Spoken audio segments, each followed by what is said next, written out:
As-Sunnah, As-Sunnah, As-Sunnah Foundation. As-Sunnah, As-Sunnah, As-Sunnah Foundation. আসসালামু আলাইকুম ওয়া রাহমাতুল্লাহি ওয়া বারাকাতুহু। আলহামদুলিল্লাহ ওয়াসসালাতু ওয়াসসালামু আলা রাসূলিল্লাহ ওয়া আলা আলিহি ওয়া আসহাবিহি ওয়া মান ওয়ালাহু আম্মা বা'দ। সুপ্রিয় দর্শক শ্রোতা ভাই বোন, দেশ কিংবা প্রবাস যে যেখান থেকে দেখছেন, আপনাদের সকলকে সাদর আমন্ত্রণ জানাচ্ছি আস-সুন্নাহ ফাউন্ডেশনের স্টুডিও থেকে। আপনারা দেখছেন আস-সুন্নাহ ফাউন্ডেশন আয়োজিত সাপ্তাহিক সরাসরি প্রশ্ন উত্তরমূলক অনুষ্ঠান শরঈ সমাধানের 255তম পর্ব। অন্যান্য দিনের মতো আজও ইনশা আল্লাহ তাআলা আপনাদের সঙ্গে ঘণ্টা ব্যাপী থাকছি এবং আপনাদের করা জীবন জিজ্ঞাসার উত্তর কোরআন এবং হাদিসের আলোকে দেওয়ার চেষ্টা করব, আল্লাহ তাআলা তৌফিক দিলেন। প্রিয় দর্শক, আপনার যে কোনো জীবন ঘনিষ্ঠ জিজ্ঞাসা বাংলায় সংক্ষেপে এই পোস্টের মন্তব্যের ঘরে লিখুন। আমরা আপনার প্রশ্ন উত্তর দেওয়ার আপ্রাণ চেষ্টা অব্যাহত রাখবো ইনশা আল্লাহ তাআলা।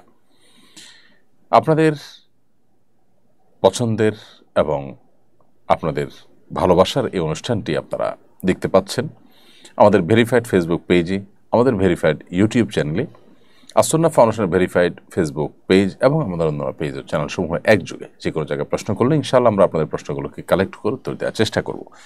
যেসব প্রশ্ন উত্তর একান্ত দেওয়া সম্ভবপর হবে না, আমরা ইনশাআল্লাহ তাআলা সেগুলো আগামীকাল এবং পরশু অফিস টাইমে রিপ্লাইয়ের মাধ্যমে আপনাদেরকে দেওয়ার চেষ্টা করব, আল্লাহ তৌফিক দিলে। প্রিয় দর্শক, লাইভের শুরুতে আস-সুন্নাহ ফাউন্ডেশনের কোনো আপডেট থেকে থাকলে সেটি সাধারণত আপনাদের সাথে আমরা শেয়ার করে থাকি।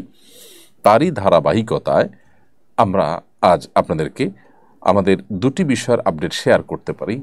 তার একটি হলো আস-সুন্নাহ ফাউন্ডেশনের ইফতার প্রজেক্ট 2025।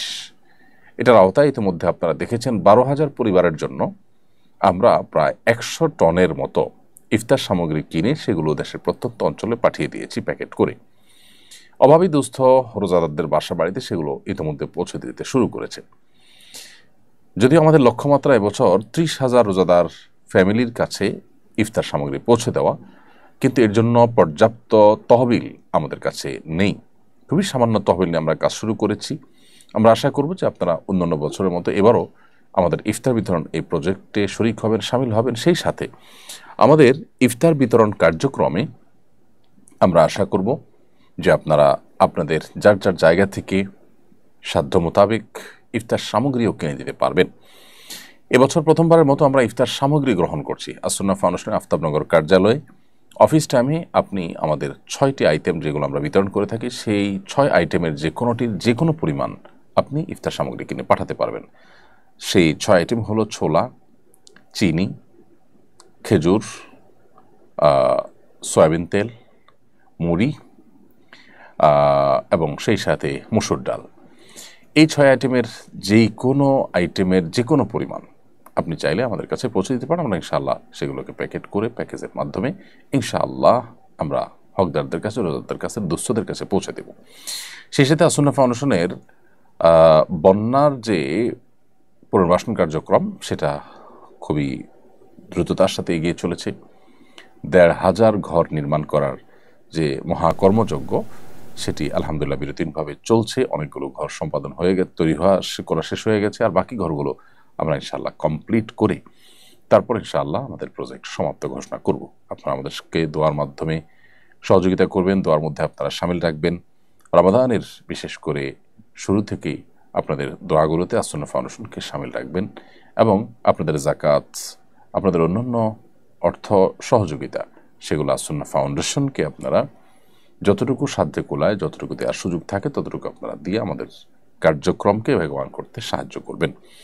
চলুন প্রিয় দর্শক, আমরা আর বিলম্ব না করি, তাহলে আপনাদের যে সমস্ত প্রশ্ন আমাদের কাছে ইতিমধ্যে চলে আসছে সেগুলোর উত্তর দেওয়ার পালা প্রবেশ করি। দুঃখিত, একটি জরুরি বিষয় আমার মনে পড়েছে, সেটি আপনাদের সঙ্গে শেয়ার করে আমরা প্রশ্ন উত্তরে প্রবেশ করছি। আর সেটি হলো, আপনারা অনেকে ইতিমধ্যে শুনেছেন যে আস-সুন্নাহ ফাউন্ডেশন এই বছর রমাদান উপলক্ষে 2025-এর রমাদান মুবারক উপলক্ষে কোরআন পাঠ ও প্রতিযোগিতার আয়োজন করেছে।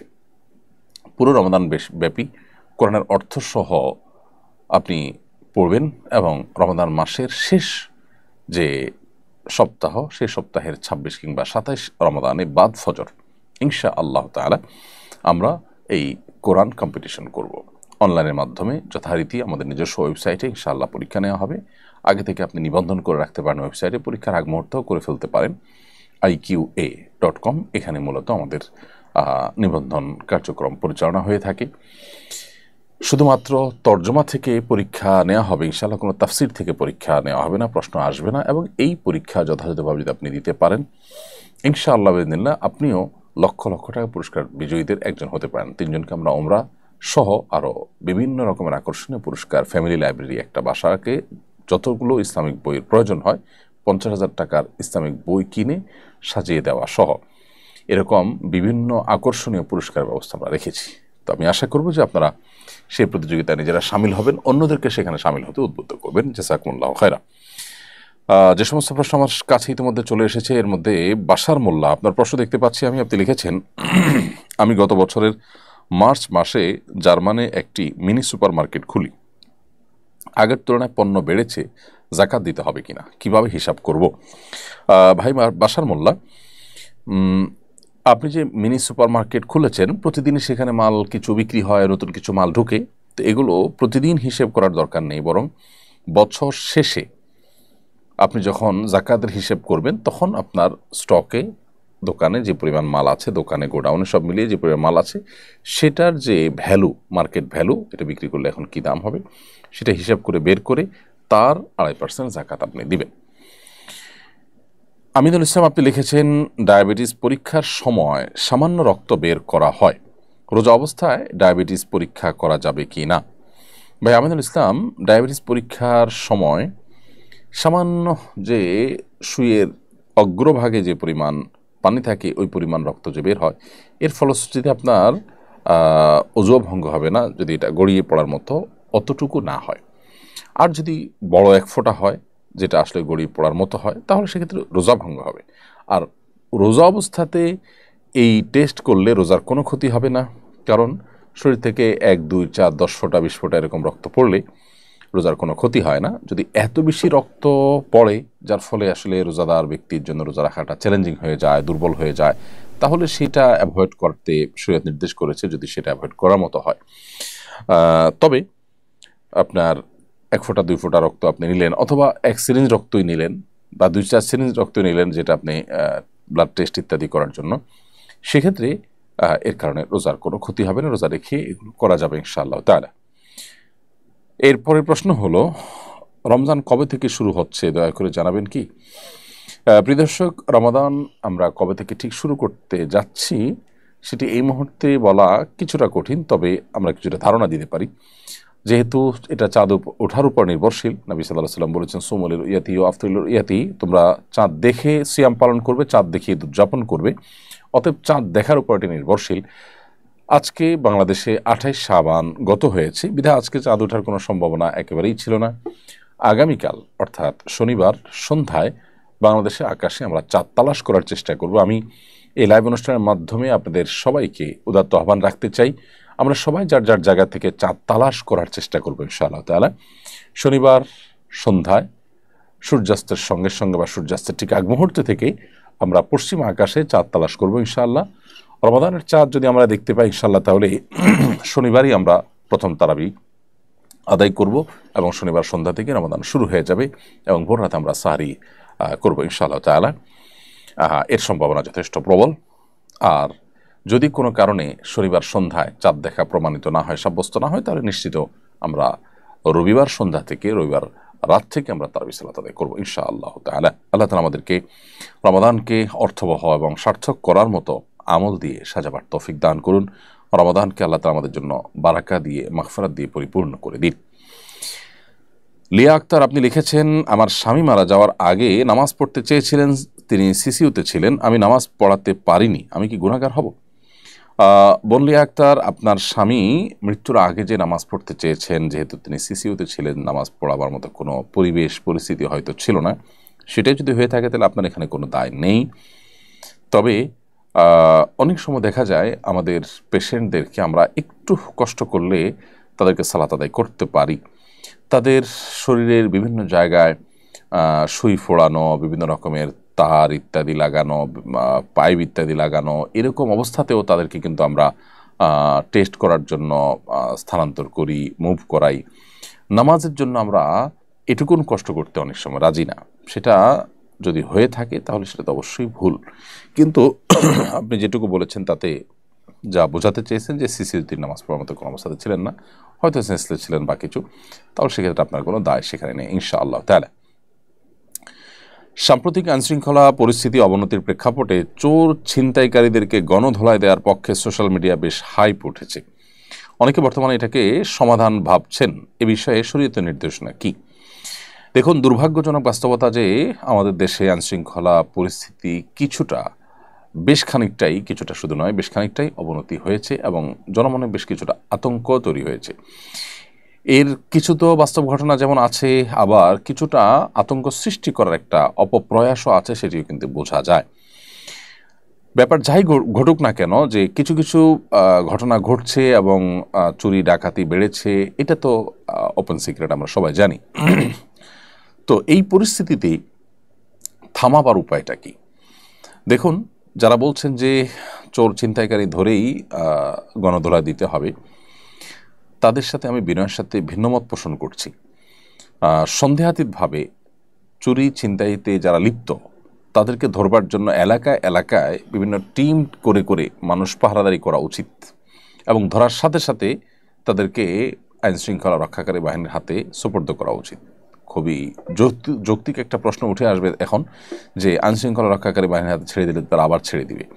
এই জায়গাটাতে আমাদের খুব বেশি মনোযোগ দেওয়া দরকার, শক্তি ব্যয় করা দরকার, যে আইনশৃঙ্খলা রক্ষাকারী বাহিনীরা যাতে কোনোভাবে এদেরকে ছাড় দিতে না পারে, ছেড়ে দিতে না পারে, সে ব্যাপারে নজরদারি করা, সে ব্যাপারে আমাদের বিশেষভাবে মনোযোগী হওয়া, আন্দোলন সংগ্রাম করা, এটা জরুরি।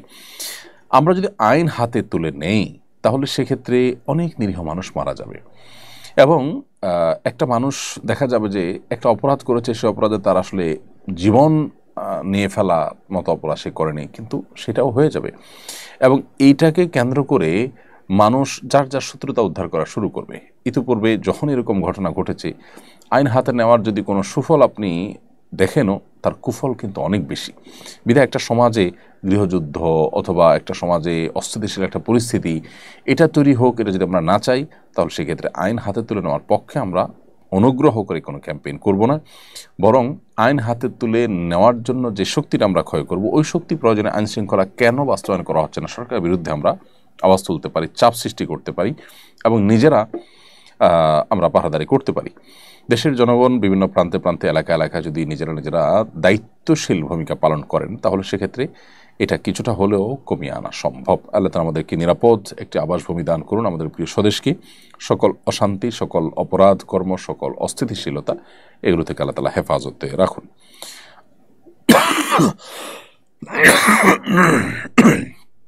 দুঃখিত। বর্তমান সময়ে আমাদের সন্তানকে পড়াশোনার প্রয়োজনীয় এবং যোগাযোগ রক্ষার্থে মোবাইল, কম্পিউটার, ট্যাব সহ ইলেকট্রনিক ডিভাইস দিতে হচ্ছে, কিন্তু দুশ্চিন্তাও হচ্ছে যে তারা এসবের অসৎ ব্যবহার করছে কিনা, কোনো আপত্তিকর ওয়েবসাইটে ঢুকে যাচ্ছে কিনা। এক্ষেত্রে আমাদের করণীয় কি? আপনার সুচিন্তিত পরামর্শ কামনা করছি।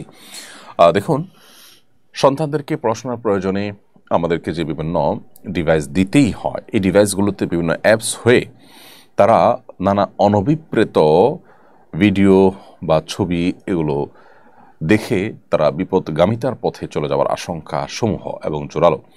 শুধু শিশুরা কেন, আমরা বড়রাই কি নিরাপদ? আমরাও বিপদগামিতার পথে পা বাড়াবার সমূহ আশঙ্কা থাকে। এই হারাম থেকে বাঁচা এবং চরিত্র রক্ষা করার সংগ্রামে যদি আমাদেরকে টিকে থাকতে হয় এবং জয়ী হতে হয়, তাহলে সর্বপ্রথম কাজ হবে বিশেষ করে সন্তানদের ব্যাপারে তাদেরকে আমাদের নজরদারিতে রাখতে হবে। ডিভাইসগুলো আমাদের সামনে ব্যবহার করতে দিতে হবে। এমন হতে পারে যেমন আপনার কম্পিউটার বা ল্যাপটপ বাসার এমন একটা জায়গায় আপনি স্থাপন করলেন যে বাচ্চা কি ব্রাউজ করছে না করছে তার সবগুলো আপনি দেখতে পাচ্ছেন, আপনার নখদর্পণে থাকে। এটা করা উচিত। এটা যদি আমরা না করি তাহলে আমাদের অজান্তে, আমাদের অগোচরে সন্তান ভুল কোনো পথে পা বাড়াতে পারে। এটা একটি বিষয়। দ্বিতীয়ত হলো, আমরা জানি যে আজকাল বেশ কিছু অ্যাপ, বেশ কিছু প্রোগ্রাম বের হয়েছে যেগুলো আমাদের সন্তানদেরকে এবং আমাদেরকেও এরকম হারাম বিভিন্ন চিত্র বা ফুটেজ, ভিডিও এগুলো দেখা থেকে বেঁচে থাকতে সাহায্য করে, সহযোগিতা করে। যেমন কাহফ গার্ড, এটি বেশ চমৎকার একটি অ্যাপ। আমি নিজেও আমার মোবাইলে এটিকে ডাউনলোড করেছি। এটির ফলে যেটি হয়, যে কোনো হারাম চিত্র বা হারাম কোনো ফুটেজ আমাদের মোবাইলে যদি আসে সেটি অটোমেটিক ব্লার হয়ে যায়। তাহলে আমাদের সন্তানদের চোখ এবং ঈমান, তাদের চরিত্র, এগুলোকে হেফাজত করবার জন্য আমরা এই জাতীয় কাহাফ গার্ড বা এরকম আর কোনোটা থাকলে, বিশেষ করে কাহাফ গার্ডটা আমি জানি যে এই অ্যাপ আমরা ডাউনলোড করে তারপর সেই ডিভাইস সন্তানের হাতে দিতে পারি। তাতে ইনশাআল্লাহ সন্তান অনেকখানি সেফ থাকবে, আল্লাহ যদি হেফাজত করেন তাদেরকে। নওশিন আক্তার আপনি লিখেছেন, মাহরাম হিসাবে ছোট ভাইকে সফর সঙ্গী করতে হলে তার সর্বনিম্ন কত বছর বয়স হতে হবে? বোন নওশিন আক্তার, মাহরাম হিসাবে আপনার ছোট ভাই যদি আপনার সফরে সঙ্গী হতে হয় তাহলে তাকে প্রাপ্তবয়স্ক হতে হবে। প্রাপ্তবয়স্ক হতে হবে। একজন ছেলে যখন স্বপ্নদোষ শুরু হয় তখন থেকে সে প্রাপ্তবয়স্ক হিসাবে গণ্য হয়। আর এর বাইরে আপনার ছোট ভাই বা আপনার মাহরাম যে আপনার সফর সঙ্গী হবে, তার যদি প্রাপ্তবয়স্ক হওয়ার যে আলামতগুলো আছে, গোপদাড়ি ইত্যাদি গজানো, এগুলো যদি বের হয় তাহলে সেক্ষেত্রে শুরু হয়, তাহলে সেক্ষেত্রে এটা তার প্রাপ্তবয়স্ক হওয়ার আলামত হিসাবে বিবেচিত হবে। এছাড়াও যদি কোনো আলামত দেখা না যায় তাহলে সর্বোচ্চ 15 বছর বয়স হয়ে গেলে ইনশাআল্লাহ বিধানে সে আপনার সাথে মাহরাম হিসাবে আপনার সফরের সঙ্গী হতে পারবে। পত্রিকায় এসেছে, বিগত সরকার নির্মিত মডেল মসজিদ নির্মাণে অঢেল দুর্নীতি হয়েছে। সে মসজিদ নির্মাণে আর্থিক দুর্নীতি হয়েছে। যে মসজিদ নির্মাণে আর্থিক দুর্নীতি হয়েছে সে মসজিদে নামাজ পড়া যাবে কিনা? গুরুত্বপূর্ণ প্রশ্ন। এই প্রশ্ন উত্তর হলো যে কোনো মসজিদ নির্মাণে এর নির্মাণ সংশ্লিষ্ট ব্যক্তিবর্গ যদি কোনো দুর্নীতি বা অপরাধ করে থাকেন তাহলে ইনশাআল্লাহ বিইذনিল্লাহ মুসল্লিদের নামাজে কোনো অসুবিধা হবে না। কারণ প্রথমত আল্লাহ সুবহানাহু ওয়া তাআলা কোরআনে কারিমে একাধিক জায়গায় আমাদেরকে এ বিষয়ে জানিয়েছেন যে আল্লাহ তাযরু ওয়াসিরাতুন বিজরা উখরা, কেউ কারোর পাপের বোঝা বহন করবে না। যেহেতু কেউ কারোর পাপের বোঝা বহন করবে না, অতএব আমরা অন্য কেউ মসজিদ তৈরি করতে গিয়ে দুর্নীতি করেছে, অন্যায় করেছে, এরকম কোনো বিষয় আশয় সেটার দায়ভার আমাদের উপর আসবে না ইনশাআল্লাহ তাআলা। হ্যাঁ, কোনো অন্যের জায়গা জবরদখল করে বা কারোর জায়গায় অন্যায়ভাবে মসজিদ নির্মাণ করলে বা জায়গা ছিনতাই করে সেখানে মসজিদ নির্মাণ করলে সেই জায়গায় নামাজ হবে কিনা এটা নিয়ে ওলামাদের মধ্যে দুইটা মত আছে। এক্ষেত্রেও বিশুদ্ধ মত হলে নামাজ হয়ে যাবে, তবে বিকল্প থাকলে সেই মসজিদে যাওয়া উচিত নয়। বাট মসজিদের জায়গা নিয়ে সমস্যা নেই, নির্মাণ হয়েছে যে টাকা সেটা নিয়েও সমস্যা নেই, বাকি নির্মাণ করতে গিয়ে তসরুফ হয়েছে, নির্মাণকারীদের কেউ বা সংশ্লিষ্ট কেউ কোনো প্রকার দুর্নীতি করেছেন, এর দায় মুসল্লিদের উপর আসবে না ইনশাআল্লাহ তাআলা। পত্রিকা এসে আপনার প্রশ্ন তো দিয়েছি। সরকারের ঘোষণা অনুযায়ী সামনে হজের খরচ কমবে, আপনি কতটা আশাবাদী? আমি যতটুকু জানি হজের খরচ তো ঘোষিত হয়ে গেছে, এখন তো আর কমার বা বাড়ার কোনো স্কোপ দেখছি না। অবশ্য বেশ অনেক আগে থেকে সরকারের সংশ্লিষ্ট দপ্তর থেকে বারবার বলা হচ্ছিল যে হজের খরচ এবছর কমবে। কতটা কমবে আমি সেটা আসলে খুব বেশি আশাবাদী না। কারণ হলো আসলে রিয়ালের দামের উপরে হজের রেট অনেকটা নির্ভর করে, আর অনেকখানি নির্ভর করে বিমান ভাড়ার উপরে। বিমান ভাড়া এটা কমানোর ক্ষেত্রে বাংলাদেশ এবং সৌদি এয়ারলাইন্স, বাংলাদেশ বিমান এবং সৌদি এয়ারলাইন্স এই উভয় ক্যারিয়ার কর্তৃপক্ষ তাদের সদিচ্ছা ছাড়া এটা আসলে কঠিন। হাজিদের কাছ থেকে যে পরিমাণ ভাড়া নেওয়া হয় সেটা রীতিমতো জুলুম। একজন যাত্রীর জন্য বিমান যাওয়া আসার যে খরচ সেটার খরচ নেওয়া হয় ডাবল, কারণ যাত্রীদেরকে নেওয়ার জন্য ফ্লাইটগুলো নিয়ে যায় আবার খালি আসে। এই ডাবল নেওয়াটা যৌক্তিক, কিন্তু এই ডাবল নেওয়ার কথা বলে মূলত প্রায় ট্রিপল পরিমাণ নেওয়া হয়। এটা একটা দুর্ভাগ্যজনক বাস্তবতা। তো এটা কমা উচিত এবং এটা কমানোর পরে আন্তরিকতা থাকা দরকার, কিন্তু এত অল্প সময়ের ভিতরে সেটা আদৌ হবে বলে আমরা জানি না। তবে হ্যাঁ, সরকার যে সদিচ্ছা পোষণ করেছে, চেষ্টা করেছে, এটাও সাধুবাদ পাওয়ার যোগ্য। মসজিদের ফান্ডের গচ্ছিত টাকা দিয়ে এলাকাবাসীর জন্য ইফতার আয়োজন করা যাবে কি না? গুরুত্বপূর্ণ প্রশ্ন। রমাদান এসছে, মসজিদের তহবিলের টাকা দিয়ে এলাকাবাসীর জন্য বা মসজিদের মুসল্লিদের জন্য ইফতারের কোনো আয়োজন করা যাবে না। কারণ মসজিদে সাধারণত মানুষ যে টাকা দেয় সেটা মসজিদে ইফতার আয়োজনের জন্য দেয় না, সেটা দেয় মসজিদের নির্মাণের জন্য, মসজিদের বেতন ভাতা, মসজিদের যে রুলিং কস্ট খরচ আছে সেগুলো নির্বাহ করবার জন্য। অতএব যেই জন্য দাতারা টাকা দেন সেই কাজেই টাকাটা ব্যয় করতে হবে। যেহেতু মসজিদে ইফতারের আয়োজনের জন্য সাধারণত মসজিদে টাকা দেওয়া হয় না, দান বাক্সে বা জেনারেল ফান্ডে যে টাকা দেওয়া হয় সেটা ইফতার আয়োজনের জন্য দেয় না কেউ, সেজন্য সেটাকে এই কাজে ব্যবহার করা যাবে না। এজন্য কোনো মসজিদে রমজান উপলক্ষে যদি ইফতার আয়োজন করতে হয় রোজাদারদের জন্য, তাহলে এর জন্য আলাদা করে তহবিল গঠন করতে হবে, মুসল্লিদেরকে ঘোষণা দিতে হবে যে আমরা রোজাদারদের জন্য ইফতার আয়োজন করতে চাই, আপনারা শরীক হন। সেক্ষেত্রে মুসল্লিদের সেই তহবিলে যে টাকা দিবেন সেটা দিয়ে তারা ইফতার আয়োজন করতে পারবেন ইনশাআল্লাহ তাআলা। শামসুন নাহার আপনি লিখেছেন, স্বামী যদি মোহরের টাকা না দিয়ে স্ত্রীকে দিয়ে সই করিয়ে নেয় যে মোহর বুঝে পেয়েছে, এতে কি স্বামী ঋণমুক্ত হয়ে যাবে? বোন শামসুন নাহার, স্বামী যদি মোহরের টাকা স্ত্রীকে না দিয়েই সই নেয়, এই সই নেওয়াটা জোরপূর্বক হতে পারে, প্রতারণা করে হতে পারে, এরকম যদি কোনোভাবে সই নেয় তাহলে এতে স্বামী দায়মুক্ত হবেন না। কেন দায়মুক্ত হবেন না? কারণ হলো এই সই নেওয়াটা তো সন্তুষ্ট চিত্তে নয়। স্ত্রী যদি তিনি সন্তুষ্ট চিত্তে জেনে শুনে ঠান্ডা মাথায় স্বামীর এই পাওনাকে এটা মাফ করে দেন, যদি বলেন যে মোহরের বাকি টাকা আমাকে দিতে হবে না, কিছু টাকা আমি পেলাম, বাকিটা ছেড়ে দিলাম, তো আল্লাহ তাআলা বলেছেন ফাকুলু হানি আম্মারিয়া, তাহলে মেয়েরা যদি কিছু নিজে থেকে খুশি হয়ে ছেড়ে দেয় তাহলে সেটা ছেলেরা অর্থাৎ স্বামীরা সেটা ভোগ করতে পারবেন। কিন্তু কোনো কৌশলে জবরদস্তি করে কিংবা কোন প্রকার ছলছাতুরি করে যদি তাদের কাছ থেকে স্বাক্ষর নেওয়া হয় তাহলে অবশ্যই আপনি দায়মুক্ত হবেন না। রমজানের সাহরি এবং ইফতারে কী ধরনের খাবার খাওয়া শরঈ এবং স্বাস্থ্যগত দিক থেকে বাঞ্ছনীয়?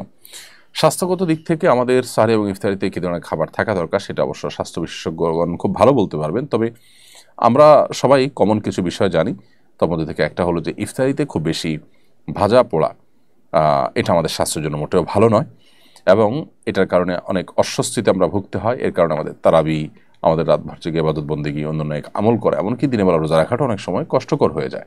এই জন্য আমাদের স্বাস্থ্য ভালো থাকে সেরকম খাবার আমাদের খাওয়া উচিত। ভাজা পোড়া, অতি ঝাল, অতি মিষ্টি, যেগুলো আমাদের স্বাস্থ্যের জন্য ভালো নয় সেগুলো আমাদের অ্যাভয়েড করা উচিত, অন্তত রমাদানে ইবাদতের প্রয়োজন হলেও। দ্বিতীয়ত হলো আমরা ইফতার এবং সাহরিতে খেজুর অবশ্যই রাখার চেষ্টা করব। এটাতে প্রচুর পরিমাণ খাদ্যশক্তি, এনার্জি যেমন রয়েছে, এমনিভাবে এমন সব খাবার রাখবো, দেশীয় ফল এবং অন্যান্য খাবার যেগুলো সুফল আমাদের শরীরে নানাভাবে ইনশাআল্লাহ আসবে, বিধে আমরা সেদিকটাকে বিশেষভাবে খেয়াল রাখবো, মনোযোগ দেব ইনশাআল্লাহ। এবং খুব বেশি আপনার উদরপূর্ণ করে খেলে ইবাদতবন্দি করতে অসুবিধা হয়, সেটা অস্বস্তির কারণ হয়, সেটা আমাদের স্বাস্থ্যের জন্য খারাপ হয় এবং শরীয়ত ও শিল্পের জন্য আমাদেরকে নিরুৎসাহিত করেছে। সেজন্য আমরা চেষ্টা করব যে সাহরি ইফতারিতে খুব বেশি উদরপূর্ণ করে না খেতে, এই চেষ্টা আমাদের মধ্যে থাকতে হবে। ওমরার জন্য সৌদি আরবে ভ্রমণে মেনিনজাইটিস টিকা নেওয়ার বাধ্যবাধকতা তুলে নিয়েছে দেশের সরকার। বিষয়টা সম্পর্কে আপনার মন্তব্য জানতে চাই। এ বিষয়ে স্বাস্থ্য বিষয়ে বিশেষজ্ঞ কেউ ভালো মন্তব্য করতে পারবেন যে এটা যথাযথ হয়েছে কি হয়নি। তবে আমি একজন সাধারণ নাগরিক হিসাবে যে মন্তব্য করতে চাই সেটি হলো এই টিকাটা আমাদের জন্য অনেক কষ্টের ছিল নানাভাবে, অতএব এটা তোলাতে বেশ খানিকটা সুবিধা হলো হাজী সাহেবদের। আর সৌদি আরবের আপনার যে আপনার স্বাস্থ্যগত অসুবিধার কারণে বা যে জটিলতার ভিত্তিতে, যে পরিস্থিতির ভিত্তিতে এই টিকা দেওয়ার কথা বলা হচ্ছে সেটা বহু আগের কথা, বহু বছর আগের কথা। সেই পরিস্থিতি, সেই পরিবেশ সৌদি আরবে এখন আদৌ আছে কিনা আমি জানি না। বিধায় এই টিকা দেওয়ার ফলে অনেকের জ্বর হয়, অনেকে অসুস্থ হয়ে পড়েন, অনেকের জন্য এটা নেওয়া কষ্টকর হয়। বিধায় সেই দৃষ্টিকোণ থেকে আমি এটাকে ভালো মনে করছি একজন নাগরিক হিসাবে। আমার অভ্যাস হলো কাজের ফাঁকে যখনই সুযোগ হয় ইউটিউবে বিভিন্ন স্কলার আলোচনা শোনা, ইদানিং দিনই আলোচনার মধ্যেও নানা ধরনের বিজ্ঞাপন চলে আসে। এক্ষেত্রে আমাদের করণীয় কী? কীভাবে এ ধরনের উপদ্রব থেকে আমরা নিজেদেরকে বাঁচাতে পারি, নিজের চোখকে হেফাজত করতে পারি? প্রিয় ভাই, এ ধরনের পরিস্থিতি আমাদের সবারই কম বেশি পড়তে হয়, খুবই দুর্ভাগ্যজনক একটি বাস্তবতা।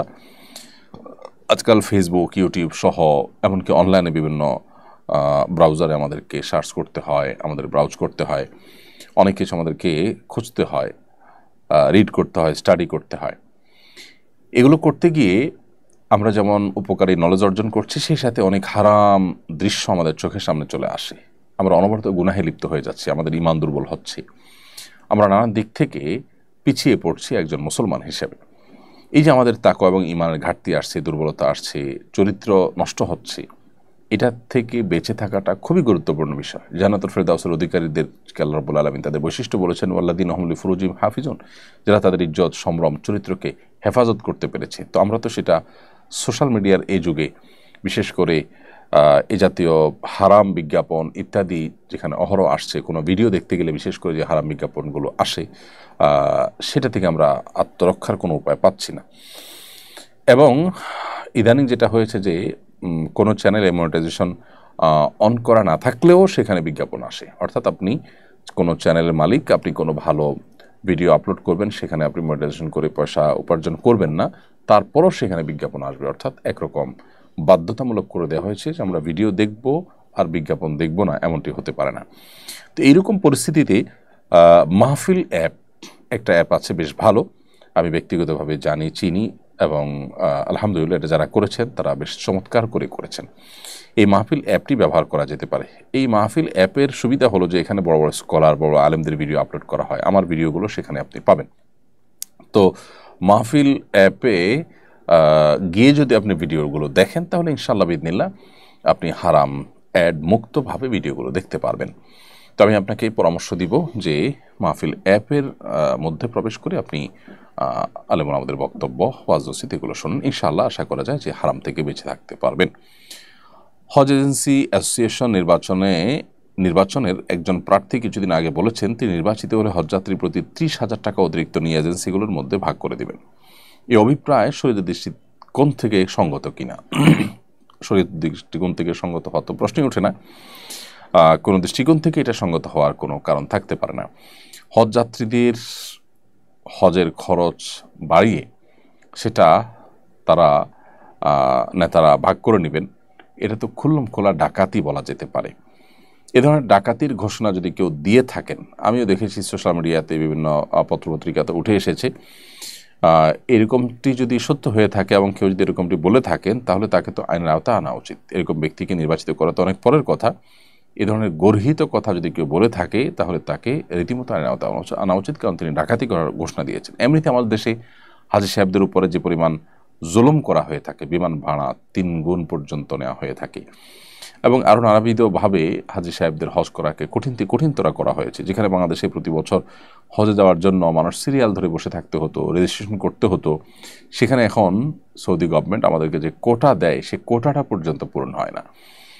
এরকম পরিস্থিতি হয়ে গেছে এবং হজের ব্যয় খরচ বাড়তে বাড়তে সেটা মানুষের যে সামর্থ্যের সীমানা সেটা অনেক ক্ষেত্রে অনেকের জন্য পেরিয়ে গেছে। এরপর আবার হাবের নির্বাচনের কোনো প্রার্থী যদি হাজিদের খরচ 30,000 করে বাড়ায়া তারা নিজেরা ভাগযোগ করে নেবেন বলে থাকেন, তাহলে তিনি অবশ্যই ডাকাতির ঘোষণা দিয়েছেন। আল্লাহ তাআলা আমাদেরকে এ সমস্ত জুলুম থেকে রক্ষা করুন এবং হেফাজত করুন। ভারতের আসাম রাজ্যের সংসদে আগে শুক্রবার জুমার নামাজের জন্য 2 ঘন্টার বিরতি ছিল। সম্প্রতি বিজেপি শাসিত সংসদ বিরতি বাতিল করেছে। এ সময় যদি সংসদ চলে, বিধানসভার মুসলিম সদস্যদের করণীয় কি? দেখুন, পৃথিবীতে যারা নিজেদেরকে তথাকথিত গণতন্ত্রের রোল মডেল বলে, যারা নানা দিক থেকে আমাদের কাছে আদর্শ বলে আমাদের দেশে এক শ্রেণীর মানুষ সারাক্ষণ মুখে ফেনা তুলতে থাকেন, তাদের দেশে এই ধরনের আপনার দ্বিচারিতামূলক আচরণ, মুখে অনেক ভালো ভালো কথা বলা আর বাস্তবে মুসলমানদেরকে কোণঠাসা করে রাখার যে তাদের অপচেষ্টা, সেটা দিনের আলো মতো পরিষ্কার। দীর্ঘদিন থেকে সেটা আমাদের কাছে একেবারে ওপেন সিক্রেট হয়ে গেছে। তো এরকম পরিস্থিতিতে মুসলিম সংসদ সদস্য যারা আছেন তারা এটার বিরুদ্ধে প্রতিবাদ করা, সংসদের বাইরে যারা আছেন তারা প্রতিবাদ করা, সেটা যেমন আমাদের কর্তব্য, ঠিক একইভাবে বিধানসভার মুসলিম সদস্যরা ওই সময় বের হয়ে জুমার নামাজ পড়া তাদের উপরে আবশ্যক। কারণ জুমার নামাজ পড়াটা ফরজ। এই আবশ্যকীয় কাজটি আপনাকে করতেই হবে। আপনি প্রয়োজনে আপনার সংসদীয় অধিবেশন থেকে বের হয়ে নামাজ পড়ে তারপর আসবেন।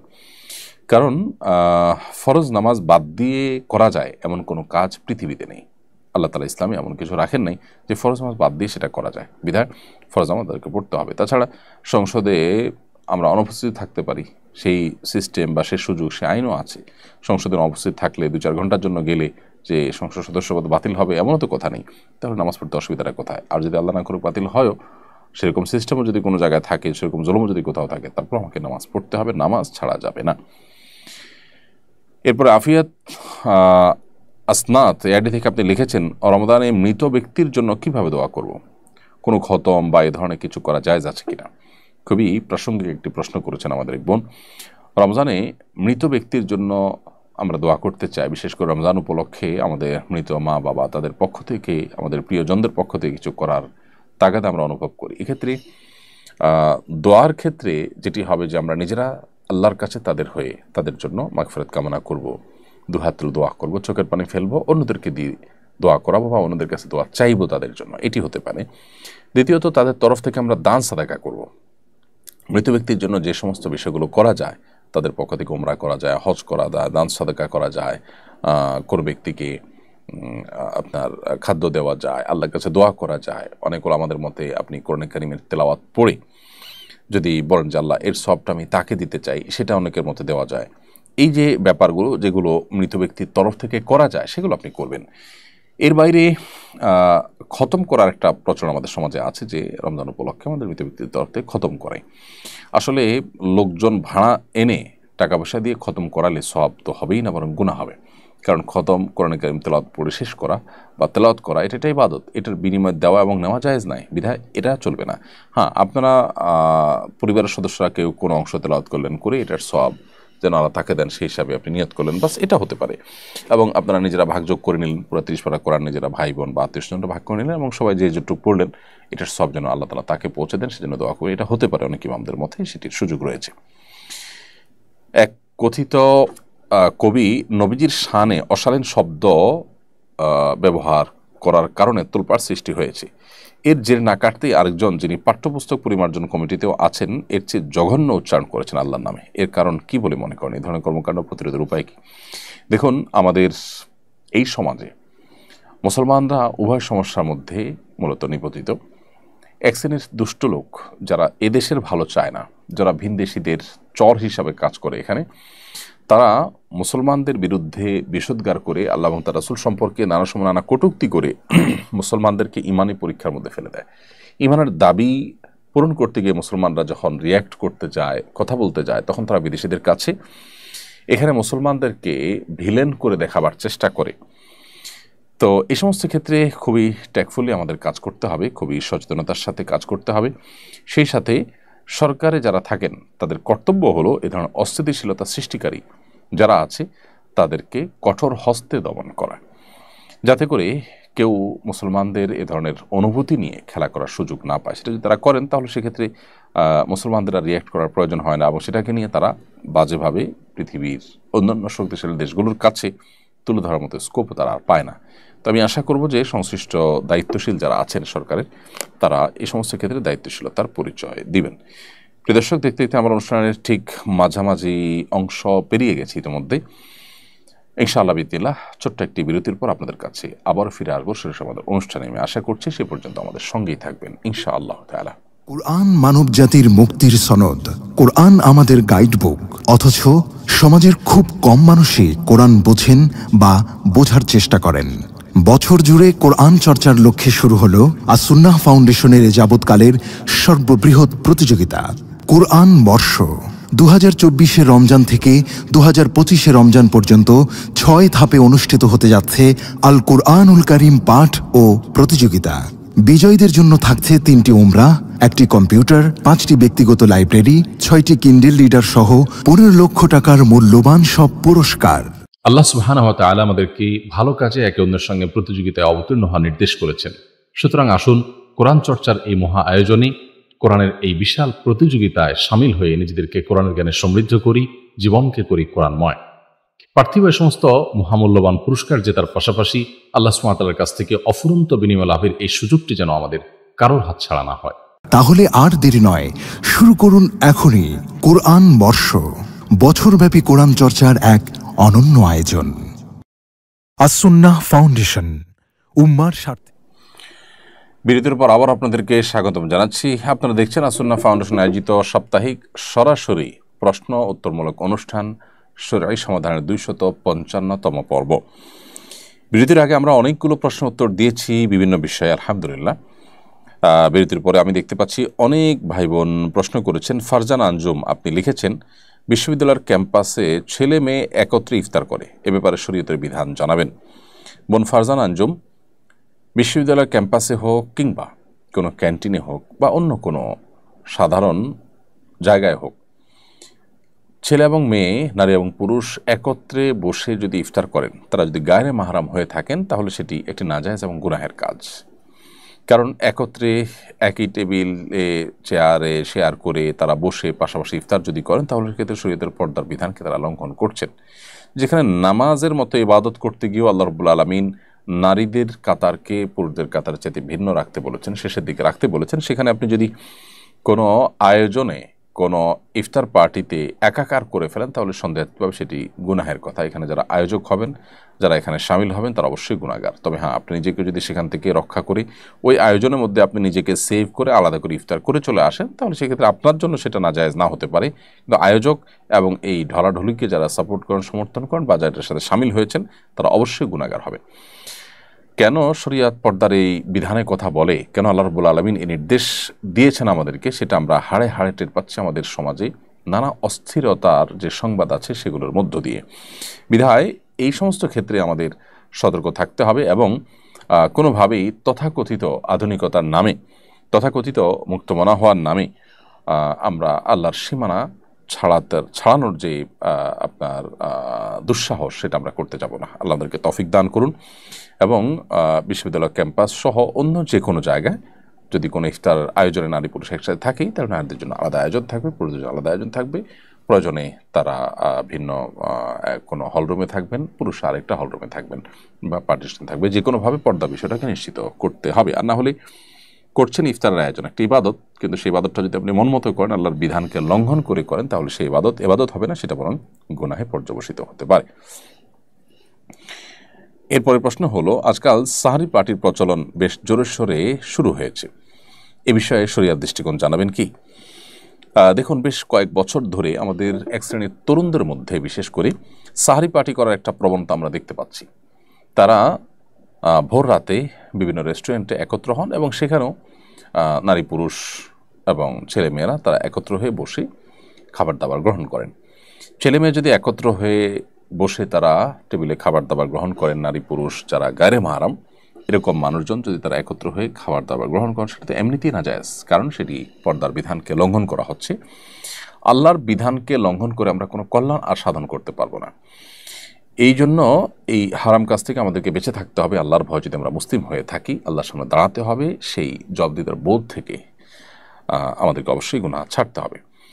আর সাহারি পার্টি যেটা, সেখানে যদি আপনি নারী পুরুষ ঢলাঢলি বা একসাথে ফ্রি মিক্সিংয়ের ব্যাপারটা নাও থাকে, শুধু ছেলেরা সাহারি পার্টি করলো, মেয়েরা আলাদা করে করলো, এরকম যদি হয়, তারপরে সেটা অবশ্যই শরীয়ত দৃষ্টিকোণ থেকে অনুচিত। কারণ হলো সাহারির এই সময়টা, ভোর রাতের এই সময়টা আসলে দোয়া কবুলের সময়, এই সময়টা আসলে আড্ডা মারা, ফুর্তি করা, এটার জন্য উপযুক্ত কোনো সময় নয়।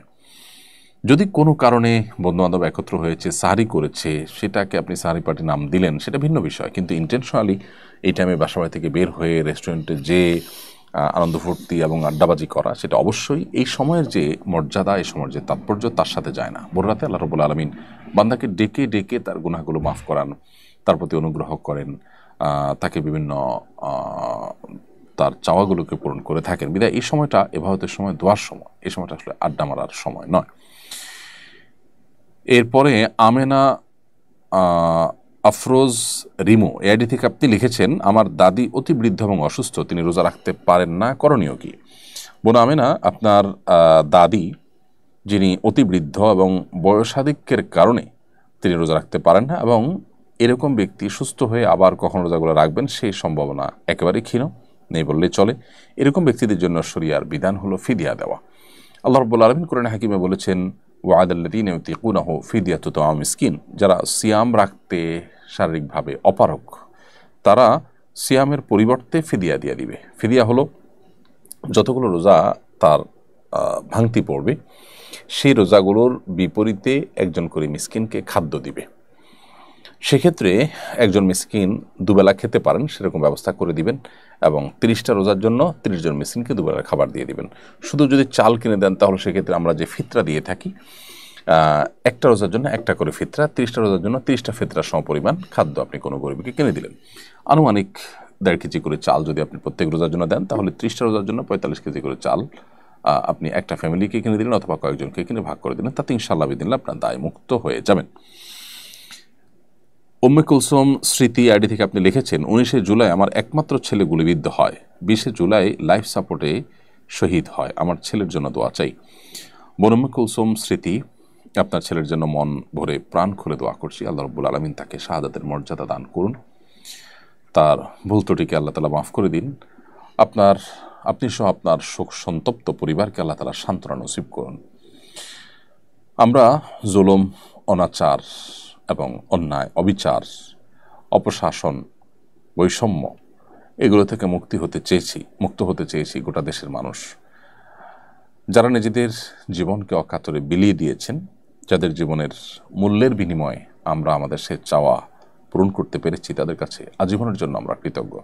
মনের গভীর থেকে দোয়া করছি আমি, আপনার সন্তান সহ আরও যে সমস্ত মায়েদের বুক খালি হয়েছে, যাদের সন্তান হারা হয়েছেন, তাদের সবার সন্তানের জন্য আল্লাহ তাআলা তাদের সবাইকে জান্নাতে সুখী রাখুন, তাদের ভুল ত্রুটি আল্লাহ মাফ করে দিন, এবং আমাদের মায়েদেরকে, বাবাদেরকে, তাদের ভাই বোনদেরকে আল্লাহ তাআলা সান্ত্বনা নসিব করুন। একজন ঈমানদার আসলে পৃথিবীতে হারাবার কিছু নেই।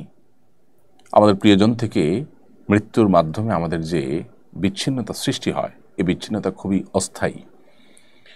মূলত একটা সময় আমাদের ইনশাআল্লাহ মিলন ঘটবে, সাক্ষাৎ ঘটবে।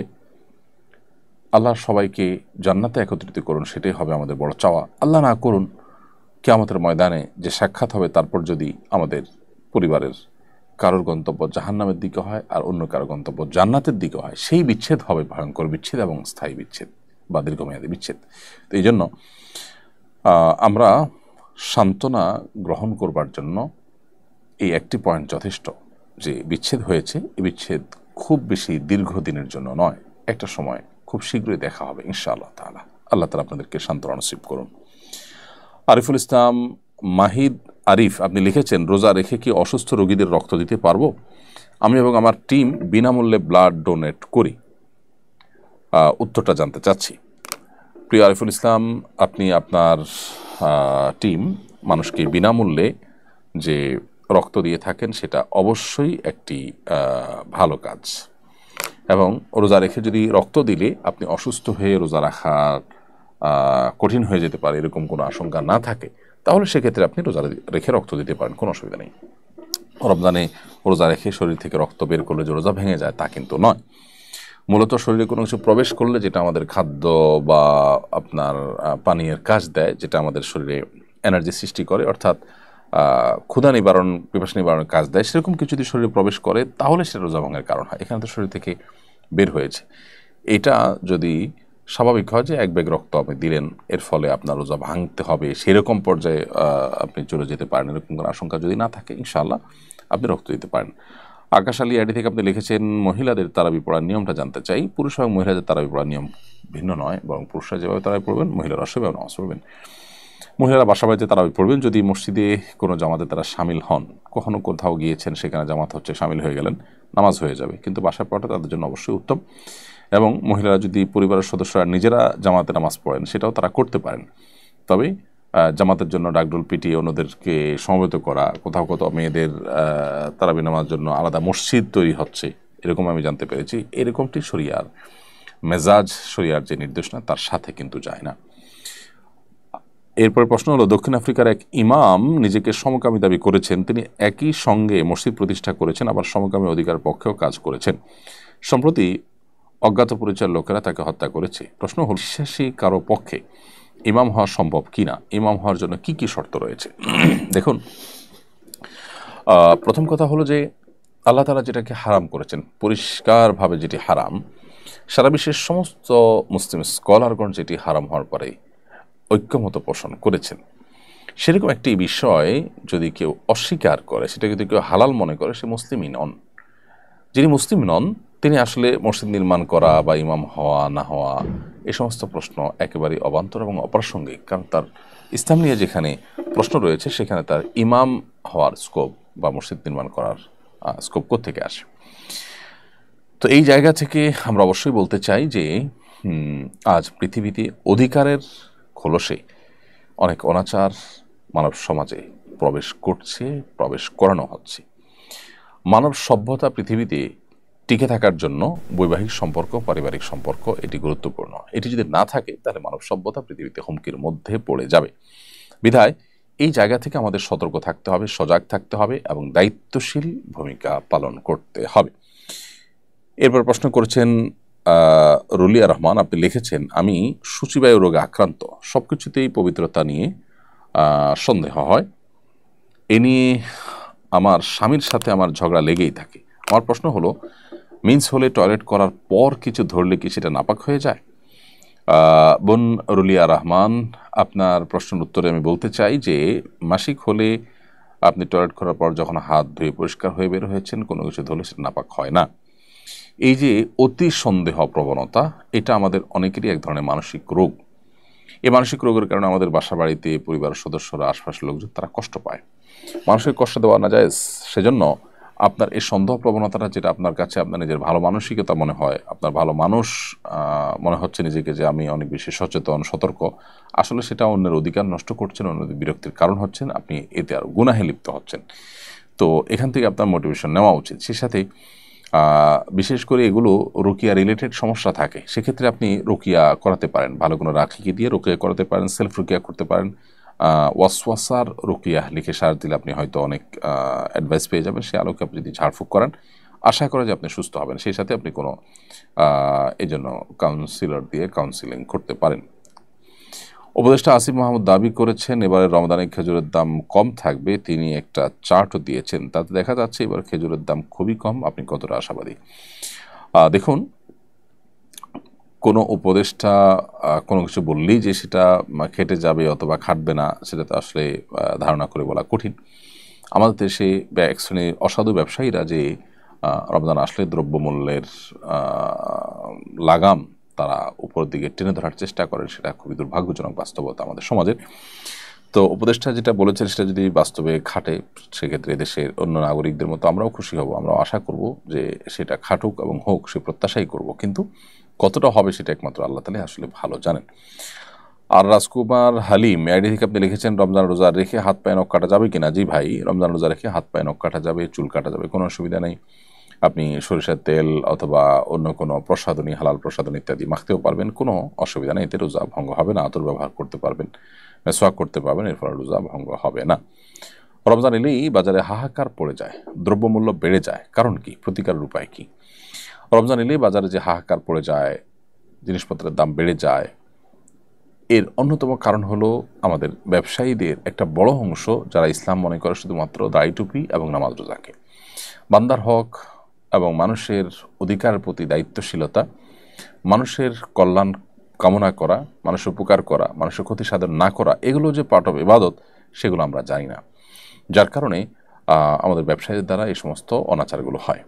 দ্বিতীয় গুরুত্বপূর্ণ কারণ হলো আমাদের দেশে আইনের শাসন প্রতিষ্ঠা দুর্ভাগ্যজনকভাবে কেউই করতে পারেনি সেভাবে। না পারার কারণে যখন কেউ অসৎ উপায়ে এ ধরনের ব্যবসা বাণিজ্য করেন, তখন ভালো মানুষরাও টিকে থাকতে গিয়ে তাদের সাথে তাল মেলাতে হয়। যদিও টিকে থাকার অজুহাতে এরকম করা জায়েজ নয়, কিন্তু তারা এমনটি করেন। এজন্য আইনের শাসন যদি হয় খুব কড়াকড়ির সাথে, আশা করা যায় এ ধরনের সমস্যার সমাধান হবে। ব্যবসায়ীদের যে সিন্ডিকেট আছে, সেই সিন্ডিকেটগুলো ভাঙার জন্য সদিচ্ছা নিয়ে কোনো সরকারই আসলে সেভাবে কাজ করে সফল হননি। এটাও একটা কারণ, এই সিন্ডিকেটগুলোর কারণে এই ধরনের সমস্যা তৈরি হয়। বাজার নিয়ন্ত্রণ এবং সিন্ডিকেট ভাঙা এগুলো সরকারের কর্তব্য। আমাদের দুর্ভাগ্য যে আমরা আসলে কখনো এ ধরনের সুশাসন পাইনি, যা থেকে আমরা আসলে ভালো কিছু আশা করব বা পাবো। মনিরুজ্জামান আপনি লিখেছেন, আমার গ্যাস্ট্রিকের প্রবল সমস্যা রয়েছে, এপ্রিল মাসে আমার এসএসসি পরীক্ষা, আমি যদি রোজা রাখি তাহলে আমার অসুস্থ হওয়ার সম্ভাবনা রয়েছে। এই অবস্থায় যদি আমি রোজা না রাখি তাহলে কি আমার পাপ হবে? ভাই মনির, আপনার গ্যাস্ট্রিকের যে সমস্যার কথা আপনি বলেছেন, এই সমস্যার অজুহাত দিয়ে আপনি রোজা না রাখার স্কোপ আসলে নেই। বিশেষ করে আপনি এসএসসি পরীক্ষার জন্য আপনি বলেছেন রোজা রাখবেন, পরীক্ষার জন্য রোজা না রাখার কথা আপনি জিজ্ঞেস করছেন পরীক্ষার অজুহাতে। গ্যাস্ট্রিকের অজুহাতে, পরীক্ষার অজুহাতে রোজা না রাখার কোনো স্কোপ নেই। আপনার যত কষ্টই হোক আপনাকে রোজা রাখতে হবে। এমনকি অসুস্থ হয়ে গেলে অসুস্থ হয়ে যাবেন, গ্যাস্ট্রিকের সমস্যার কারণে অসুস্থ হয়ে আপনি মারা যাবেন, এই পর্যায়ে যাওয়ার আশঙ্কা তো একেবারেই ক্ষীণ, অঙ্গহানি হয়ে যাবে, এরকম কোনো সম্ভাবনা নেই বললে চলে। এই জন্য কোনো অবস্থাতেই আপনি এই অজুহাতে রোজা না রাখার স্কোপ নাই। এটা ইসলামের গুরুত্বপূর্ণ একটা ফরজ, অন্যতম একটি রোকন বা স্তম্ভ, বিধায় ঠনকো অজুহাতে এটা পরিহার করবার কোনো স্কোপ নাই। শিক্ষা প্রতিষ্ঠানের ছাত্র রাজনীতি থাকা উচিত নাকি অনুচিত, এ নিয়ে বিতর্ক হচ্ছে। আপনার দৃষ্টিতে শিক্ষা প্রতিষ্ঠানের ছাত্র রাজনীতি থাকা উচিত কিনা? আমি এর আগে বেশ কিছুদিন আগে আমাদের ফেসবুক পেজে আমরা লিখেছি, শিক্ষা প্রতিষ্ঠানের লেজুরভিত্তিক যে রাজনীতি, অর্থাৎ আমাদের দেশে বিভিন্ন রাজনৈতিক দলের যে শাখা খোলার যে প্রচলন আছে, এটির ঘোরতর বিরোধী আমি। আমার বিশ্বাস শুধু আমি নই, এদেশের বেশিরভাগ মানুষই এই মত লালন করেন, পোষণ করেন। অভিভাবকরা কেউই আমার মনে হয় চান না যে তাদের সন্তানরা ক্যাম্পাসে গিয়ে শিক্ষা প্রতিষ্ঠানে গিয়ে রাজনীতি করুক। এই রাজনীতি আমাদের শিক্ষা প্রতিষ্ঠানকে কতটা অশান্ত করে, কতটা অনিরাপদ করে, কতটা ভীতিকর পরিস্থিতি তৈরি করে, সেটা এদেশের একেবারে সর্বস্তরের মানুষ বোঝেন। তারপরেও রাজনৈতিক দলগুলো তারা সৎসাহস নিয়ে এই পয়েন্টে কেন ঐক্যবদ্ধ হতে পারছেন না আমি ঠিক জানি না। শিক্ষা প্রতিষ্ঠানে যে রাজনীতি থাকতে পারে সেটা হলো ছাত্রদের স্বার্থ সংশ্লিষ্ট বিষয়ক রাজনীতি। তারা বিভিন্ন রাজনৈতিক দলের যে লেজর ভিত্তির রাজনীতি সেটা যদি তারা করেন, তাহলে সেক্ষেত্রে যে অশান্তি শিক্ষা প্রতিষ্ঠানগুলোতে আজ 50 বছর ধরে কম বেশি চলে আসছে, সেটা আরও বেশি চলবে। আমরা কবে যে এই খোলস থেকে বের হতে পারবো সেটা একমাত্র আল্লাহ তাআলা ভালো জানেন। অতএব আমার মনে হয় দায়িত্বশীলদের এ বিষয়ে গুরুত্বপূর্ণ ভূমিকা রাখবার সময় যথেষ্ট হয়েছে এবং সেটা এখনই রাখা উচিত। আপনি সম্প্রতি নিউজিল্যান্ড সফর করেছেন, সেখানকার অভিজ্ঞতা কি আমাদের সঙ্গে শেয়ার করবেন? নিউজিল্যান্ড সফরের অভিজ্ঞতা হলো যে সেখানে আলহামদুলিল্লাহ আমাদের প্রবাসী বাংলাদেশি ভাইদের বেশ সুনাম আছে। পৃথিবীর অন্য অনেক দেশের চাইতে নিউজিল্যান্ডে মুসলিমরা আলহামদুলিল্লাহ তুলনামূলক ভালো আছেন। সেখানে সরকার দায়িত্বশীল যারা আছেন তারা মুসলমানদের প্রতি অন্য অনেকের মতোই হিংসাত্মক দৃষ্টিতে দেখেন না। এটা অনেক বড় একটা অ্যাডভান্টেজ বলতে পারি, অনেক বড় একটা ভালো দিক আমরা বলতে পারি আলহামদুলিল্লাহ সেখানকার। এবং সেখানে বিশেষ করে ক্রাইস্ট চার্চের ঘটনার পর মুসলিমদের দাওয়াতি কাজের অপরচুনিটি অনেক বেড়েছে। সেগুলোকে আমাদের সদ্ব্যবহার করা উচিত, সুযোগগুলোকে কাজে লাগানো উচিত। আর এর বাইরে আলহামদুলিল্লাহ একটা সুখী দেশ, তুলনামূলকভাবে অনেক বেশি নিরাপদ, কোয়াইট অ্যান্ড সাইলেন্ট একটি সমাজ, একটি দেশ। সে দেশে আল্লাহর দিন যদি মানুষের মধ্যে চলে আসে, যে মানুষগুলো দুনিয়াতে সুখে আছে তারা আখিরাতেও সুখে থাকবে, জান্নাতে যাবে, সেই প্রত্যাশা আল্লাহ তাআলার কাছে। এবং সেটার জন্য উপযোগিতা এবং পরিবেশ যেন তৈরি হয়, আমাদের দাওয়াতি কাজ করা দরকার। আল্লাহ আমাদেরকে সে তৌফিক দান করুন। রামিসা ফেরদাউস লিখেছেন, অজু করে নামাজ পড়ার পর অনেক সময় দেখি আমার দাঁতের খাবারের ক্ষুদ্র কণা আটকে আছে, এতে কি আমার নামাজ হবে? বোন রামিসা, আপনি অজু করার পর যদি ক্ষুদ্র কণা আপনার দাঁতে লেগে থাকে এবং সেটা এতটাই ক্ষুদ্র যে একটা চনাবুট এর চাইতেও ছোট ক্ষুদ্র, তাহলে এর কারণে আপনার রোজার কোনো অসুবিধা নেই, যদি এটা পেটেও চলে যায়। আর যদি আটকে থাকে আর আপনি এটা বের করে ফেলে দেন, তাহলে তো কোনো অসুবিধাই নেই, সাইজ যাই হোক না কেন। এরপরে রুমাইয়া রিমু আপনি লিখেছেন, আমার 7 ভরি স্বর্ণ আছে, কোনো রূপ নেই, হাতে নগদ কোনো টাকা জমা নেই, কিন্তু জিপিএফ ফান্ডে প্রায় 2 লক্ষ টাকা আছে, এক্ষেত্রে জাকাতের বিধান কী হবে? জিপিএফ ফান্ড যেটা বাধ্যতামূলক কেটে নেওয়া হচ্ছে, যেটা আপনি আসলে পাচ্ছেনই না, বেতন থেকেই রেখে দেওয়া হচ্ছে, আপনি এখনও বুঝেই পান নাই, সেটা জাকাত আপনাকে দিতে হবে না যতদিন পর্যন্ত আপনি এটা বুঝে না পান। আর যেটা আপনি যে কোনো সময় ভাঙতে পারেন, চাইলে নিতে পারেন, এরকম যদি হয় তাহলে সেটার জাকাত আপনাকে দিয়ে যেতে হবে। এরপর প্রশ্ন হলো, তারাবি পড়ানোর পর টাকা নেওয়ার বিধান কি? খতম তারাবিতে কোরআনে কারিমের তেলাওয়াত এবং খতম দেওয়া এটাই হলো মুখ্য, আর কোরআনে কারিমের তেলাওয়াতের বিনিময়ে দেওয়া নেওয়া জায়েজ নয়। সেই দৃষ্টিকোণ থেকে ওলামা ইকরামের প্রসিদ্ধ ফতোয়া হলো যে খতম তারাবির বিনিময়ে দেওয়া নেওয়া জায়েজ নয়। এক্ষেত্রে হাফেজ সাহেবদের আমরা ওয়াক্তিয়া নামাজের ইমাম হিসাবে নিয়োগ দিতে পারি, সেটা হতে পারে 1 ওয়াক্ত 2 ওয়াক্ত, এবং এরপর তাদেরকে সেটার জন্য আমরা বেতন বা তাদের যে প্রাপ্য ভাতা সেটা আমরা ঠিক করি, সেটা আমরা দিতে পারি। এটাও যাতে ছলছাতুরি টাইপ না হয় সেটা আমাদের নিশ্চিত করা দরকার। আমিনা আক্তার আপনি লিখেছেন, রোজা অবস্থায় চোখ, নাক ও কানে ড্রপ ব্যবহার করা যাবে কিনা? বোন আমিনা, রোজা অবস্থায় আপনি চোখে ড্রপ ব্যবহার করতে পারেন, কানে ড্রপ ব্যবহার করতে পারেন, তবে নাকে ব্যবহার করতে পারেন না, কারণ নাকের যে ড্রপ সেটা আপনার নাকের ছিদ্র হয়ে কণ্ঠনালী হয়ে আপনার পেট পর্যন্ত যেতে পারে, সেজন্য এটা আপনি করতে পারবেন না। আর চোখ এবং কানের ড্রপ এটা আপনি ব্যবহার করতে পারবেন, কারণ বিশুদ্ধ মত অনুযায়ী, গবেষণা অনুযায়ী চোখ এবং কানে যে ড্রপ ব্যবহার করা হয়ে থাকে সেটা আমাদের পেটে যাওয়ার সম্ভাবনা একেবারেই ক্ষীণ। এর মধ্যে একটা তো আছে যে পেটের সাথে যাওয়ার কোনো কানেকশনই নেই, যার কারণে এগুলো আপনি ব্যবহার করতে পারবেন। খাদিজা আপনি লিখেছেন বিগত রমজানের কাজা রোজা না রাখলে কি সামনে রমজান রোজা হবে না? বোন খাদিজা, এমন কোনো কথা নেই যে বিগত রমজানের কাজা রোজা না রাখলে রমজান রোজা হবে না। রমজান রোজা আপনি রেখে ফেলবেন এবং রমজানের পরপরই বিগত রমজানের যে কাজা রোজাগুলো রয়েছে সেগুলো দ্রুততার সাথে আপনি রেখে ফেলবেন। নাসরিন আক্তার সৌরভ আপনি লিখেছেন কিভাবে মোবাইল ফোনের প্রতি আসক্তি কমানো যায়? বোন নাসরিন আক্তার, মোবাইল ফোনের প্রতি আসক্তি কমানোর জন্য নিজেকে নিয়ন্ত্রণ করা যদি কঠিন হয় তাহলে সেক্ষেত্রে প্রয়োজনে স্মার্টফোন ছেড়ে বাটন ফোনে চলে আসতে হবে। কিছুদিনের জন্য যদি আপনি চেষ্টা করেন, অসম্ভব কোনো বিষয় নয়। কিছু কিছু হয়তো অসুবিধা হবে, কিন্তু সেগুলো আপনি ওভারকাম করতে পারবেন। এমডি মারুফ বিল আপনি লিখেছেন সাহরি খেতে না পারলে কি রোজা হবে? সাহরি খেতে না পারলেও রোজা হবে। কোনো কারণে কেউ সাহরি খেতে পারলো না তার মানে তিনি রোজা রাখবেন না, ব্যাপারটা কিন্তু তা নয়। অনেকে আছেন যে সাহরি খেতে না পারলে তিনি ভেঙে পড়েন যে কীভাবে রোজা রাখবেন। আসলে এতটা দুর্বল হওয়া, এতটা হীনমন্য হওয়া মুসলমানের সাজে না। এই জন্য সাহরি খেতে না পারলেও আমি রোজা রাখলে আমার সেই রোজা যে একেবারে আমার জীবনহানি করে ফেলবে, আমি মরে যাব, এরকম তো না। এই জন্য হিম্মত করা দরকার। তাছাড়া সাহরি খাওয়াটা এটা রমজানে রোজার একটা সুন্নত আমল। এর ফলে রোজার মূল স্ট্রাকচার ফরজ বা ওয়াজিব তো আর ছুটছে না, যার কারণে আপনার রোজা হয়ে যাবে।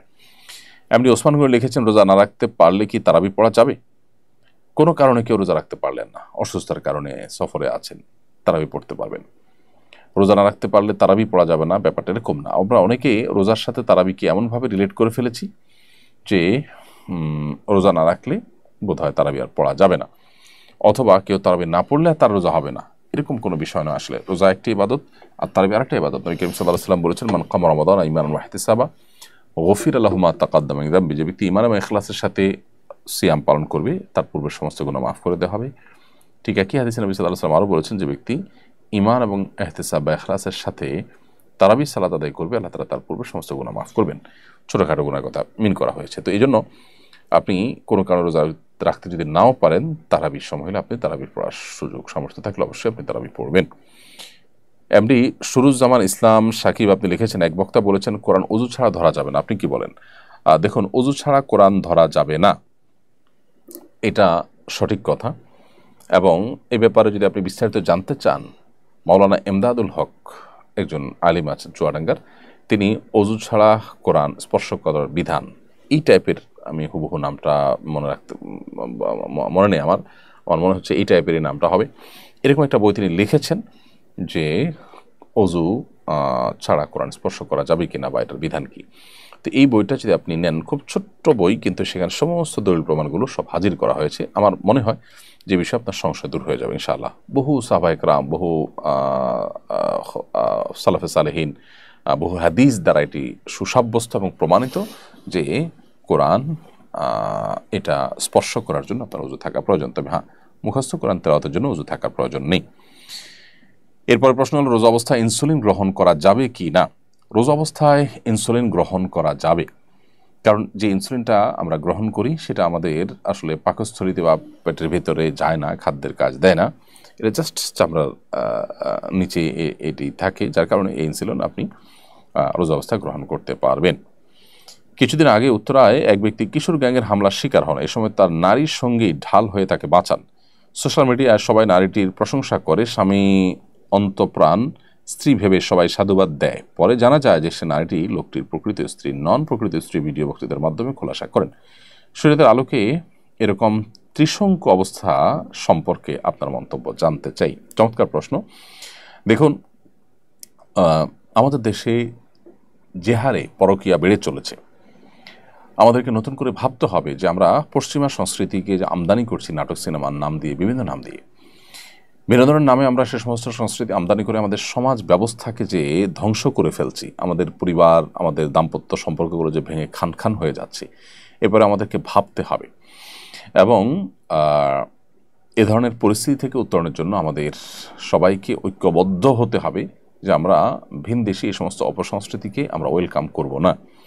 আমরা বিনোদনের নামে এই সমস্ত হারামে গা ভাসাবো না। যদি সেটা আমরা না করতে পারি, তাহলে সেক্ষেত্রে পৃথিবীর অনেক দেশ যেরকম তাদের পরিবার ব্যবস্থাপনা ভেঙে পড়েছে, আমরা বোধহয় সেই ধ্বংসের দিকে আমরা পা বাড়াবো, যেটা আমাদের ভালো কোনো পরিণতির দিকে আমাদেরকে নিবে না। এ হলো এ বিষয়ে আমার মন্তব্য। তাছাড়া কিশোর গ্যাং ইত্যাদির অত্যাচার বেড়েছে, এটা দীর্ঘ কয়েক বছর যাবৎ আমাদের দেশে চলে আসছে। এগুলো নিয়ে আইনের শাসন খুব বেশ ভালোভাবে হওয়া দরকার। শিশুর সংজ্ঞা দিয়ে আপনার সাধারণত আমরা এই ধরনের অপরাধগুলো আপনার অনেক বেশি হওয়ার ক্ষেত্রে ভূমিকা রাখছে নিজেদের অজান্তে হয়তোবা। শিশুর সংজ্ঞাটাকে আরও ঠিক করে অথবা আইনের যে মাইলপ্যাচ আছে সেগুলো সংশোধন করে হলেও এদেরকে আইনের আওতা আনা উচিত এবং দৃষ্টান্তমূলক শাস্তি হওয়া উচিত। তাতে ইনশাআল্লাহ এই ধরনের পরিস্থিতি আশা করা যায় নিয়ন্ত্রণে আসবে। মহিলারা কি পিল খেয়ে মাসিক বন্ধ রেখে রোজা রাখতে পারবেন? মহিলারা পিল খেয়ে মাসিক বন্ধ রেখে রোজা রাখতে পারবেন যদি তাদের শরীরে বড় কোনো ক্ষতির আশঙ্কা না থাকে। যদি বড় কোনো সাইড এফেক্ট হতে পারে এরকম মনে হয়, তাহলে সেক্ষেত্রে নিজের শরীরকে ক্ষতি করে ধ্বংস করে আপনি এটা করতে পারেন না। আল্লাহ বলেছেন ওয়ালা তুলকু বিআইদিকুম ইলা তাহলুকা, তোমরা নিজেদেরকে ধ্বংসের দিকে ঠেলে দিও না। বিধায় নিজেদের ক্ষতি করে এরকমটি করা উচিত হবে না। আর এমনিতে যদি ক্ষতির কোনো আশঙ্কা না থাকে তাহলে এটি করতে পারেন। কিছুদিন আগে এক প্রখ্যাত সাবেক চিত্রনায়িকা আক্ষেপ করে বলেছেন, বাবা মা আমাকে হাফেজ বানাতে পারতেন, ডাক্তার ইঞ্জিনিয়ার বানাতে পারতেন, তা না করে তারা আমাকে নায়িকা বানিয়েছেন। স্পষ্টত তিনি নায়িকা হওয়াটাকে ভালো মনে করছেন না। একজন তথাকথিত সফল নায়িকার এই মনস্তত্ত্বকে কীভাবে ব্যাখ্যা করবেন? খুবই চমৎকার একটি প্রশ্ন এবং প্রয়োজনীয় একটি প্রশ্ন। এই নিউজটি আমারও চোখে পড়েছে। দেখুন, মানুষ পাপাচার করে, গুনাহে লিপ্ত হয়, একটা সময় তার অনুভূতি হয়, অনুভূতি জেগে ওঠে এবং তার সম্বিত ফিরে পান তিনি। আল্লাহ রাব্বুল আলামিন আমাদেরকে আগে থেকে সতর্ক করেন, নবী রাসূলগণ আমাদেরকে আগে থেকে সতর্ক করেন। আমরা খুবই কম মানুষই সতর্ক হই। একটা পর্যায়ে আমরা সবই বুঝতে পারি, কিন্তু ততক্ষণ আমাদের সব শেষ হয়ে যায়। এই ঘটনা থেকে শিক্ষা গ্রহণ করে আল্লাহ যা হারাম করেছেন সেটা আমাদের জন্য অকল্যাণকর, সেটাকে আমরা বর্জন করার মতো মানসিকতা লালন করতে হবে। একজন মুসলিম হিসাবে এই ঘটনা আমাদের ঈমানকে আরও বাড়িয়ে দেয় যে একজন বোন আমাদের, যিনি এই পথে আসার পর তথাকথিত সাফল্যের চরম শিখরে পৌঁছার পরও তার অনুভূতি হয়েছে যে তিনি ভুল পথে গেছেন, তিনি আরও ভালো পথে যেতে পারতেন, তার জীবনকে আরও সুন্দরভাবে আলোকিত করতে পারতেন। যারা এখনও বয়স স্বল্পতার কারণে, অভিজ্ঞতা কম থাকার কারণে হারামে যারা হাবুডুবু খাচ্ছেন, তাদের এখনও ফিরে আসার সময় রয়েছে। তারা এই ঘটনা থেকে শিক্ষা গ্রহণ করে তারা ফিরে আসুন। তারা অন্যায় এবং অনাচার আল্লাহ যা নিষেধ করেছেন সেগুলো থেকে বেঁচে থাকার চেষ্টা করুন। ইনশাআল্লাহ আপনার এখন বোঝা আসুক বা না আসুক, ইনশাআল্লাহ আপনি সাফল্যের পথে, সুখের পথে, সমৃদ্ধির পথে আপনি থাকতে পারবেন যদি আল্লাহর হারাম থেকে আপনি বেঁচে আসতে পারেন, বাইর হয়ে আসতে পারেন। আল্লাহ আমাদেরকে সেই তৌফিক দান করুন এবং আমাদের এই বোন তার জীবনের ভুল ত্রুটিকে আল্লাহ তাআলা মাফ করে তাকে শুদ্ধতার পথে ফিরে আসার তৌফিক দান করুন। এখনও শাহ এআইডি থেকে আপনি লিখেছেন, আমার 6 ঘন্টার পর ঔষধ সেবন করতে হয়, আমি কি রোজা রেখে ঔষধ সেবন করতে পারবো? ভাই, আপনি কোনো ধার্মিক ডাক্তারের শরণাপন্ন হবেন। যে ওষুধটা আপনার 6 ঘন্টা পর সেবন করতে হয় সেটা আপনি 12 বা 14 ঘন্টা পর সেবন করার অপশন থাকার কথা, ডোজ বাড়িয়ে দিয়ে বা অন্য কোনো উপায়ে আপনি অবশ্যই রোজা রাখার চেষ্টা করতে হবে। যদি আল্লাহ না করুক এমন কোনো অসুবিধা হয় যে আপনি ওষুধ না নিলে মারা যেতে পারেন, এই লেভেলের যদি অসুস্থতা হয় তাহলে সেক্ষেত্রে ভিন্ন কথা, কিন্তু সেই লেভেলের সম্ভাবনা তো খুবই কম থাকে, সে ধরনের রোগী তো খুব কম থাকে। সো 6 ঘন্টা পর যে ওষুধ নিতে হয় সেটার প্রয়োজনীয় ডোজ আপনি বারবার জন্য ধার্মিক অভিজ্ঞ ডাক্তার কাছে যাবেন, যিনি রোজার গুরুত্ব বুঝেন। তিনি ইনশাআল্লাহ আশা করে যে আপনাকে একটি ভালো সুরাহা দিতে পারবেন। এরপর প্রশ্ন হলো, গ্রামে অনেক মসজিদে তারাবির নামাজ 4 রাকাত পর সালাম ফেরানো হয়, এক সালামে 4 রাকাত পড়া উচিত কিনা? না, 1 রাকাতে 4 রাকাত তারাবি যদি কোথাও পড়ে থাকে কেউ, এটা অবশ্যই সঠিক নয়। কারণ নবী করিম সাল্লাল্লাহু আলাইহি ওয়াসাল্লাম বলেছেন, সলাতুল লাইলি ওয়ান নাহারি মাসনা মাসনা, রাত এবং দিনের নামাজগুলো 2 রাকাত করে, নফল সুন্নত যে নামাজগুলো আছে, নফল নামাজগুলো বিশেষ করে এগুলো সব 2 রাকাত করে। তাছাড়া তারাবির নামাজ 2 রাকাত করেই হলো সুসাব্যস্ত। 4 রাকাত এক সালামে পড়াটা সাব্যস্ত বা প্রমাণিত নয়। বিধায় কোনো মসজিদ এটা যদি করে থাকে সেটা অবশ্যই ভুল। ইতিকাফের ফজিলত, তাৎপর্য এবং বিধিবিধান জানতে চাই। নবী করিম সাল্লাল্লাহু আলাইহি ওয়াসাল্লাম রমজানের শেষ দশকে মসজিদে অবস্থান করতেন, ইতিকাফ করতেন। ইতিকাফ মানে হলো মসজিদের শেষ দশকের জন্য বা একটা নির্দিষ্ট সময়ের জন্য নিজেকে আটকে ফেলা, আবদ্ধ করে ফেলা এবং সেখানে আবদ্ধ থেকে ইবাদতবন্দেগীতে মাশগুল থাকা, এটাই হলো ইতিকাফ। ইতিকাফের তাৎপর্য, ইতিকাফের ফজিলত অপরিসীম। নবী সাল্লাল্লাহু আলাইহি ওয়াসাল্লাম রমজানের রোজা ফরজ হওয়ার থেকে তার ওয়াফাত পর্যন্ত কোনো বছর জীবনে তিনি ইতিকাফ ছাড়েন নাই। ইতিকাফের তাৎপর্য বোঝার জন্য মনে হয় এইটুকুই যথেষ্ট, যে আমল নবী সাল্লাল্লাহু আলাইহি ওয়াসাল্লাম জীবনে কখনো ছাড়েননি সেটা কত গুরুত্বপূর্ণ হতে পারে। এই জন্য রমজানের শেষ দশকে আমাদের ইতিকাফ করা উচিত। ইতিকাফের নিয়ত করে যখন আমরা মসজিদে ঢুকবো, সেক্ষেত্রে আমরা 20 তারিখ সূর্য অস্ত যাওয়ার আগে আমরা 20 রমজান সূর্যাস্ত যাওয়ার আগে আগে আমরা মসজিদে প্রবেশ করব এবং চাঁদ দেখার সংবাদ শোনার পর, ঈদের চাঁদ দেখার সংবাদ শোনার পর আমরা মসজিদ থেকে বের হব।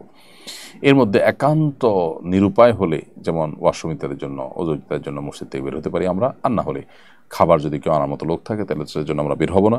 আর যদি আনা নেওয়ার মতো কোনো লোক না থাকে, কোনো ব্যবস্থা না থাকে, তাহলে শুধুমাত্র বাইরে যে খেয়ে আবার দ্রুততার সাথে আমরা ভিতরে প্রবেশ করতে পারি। এভাবে আমরা ইতিকাফ করব। পুরো সময়বাদ বন্দেগীতে আমরা মাশগুল থাকার চেষ্টা করব।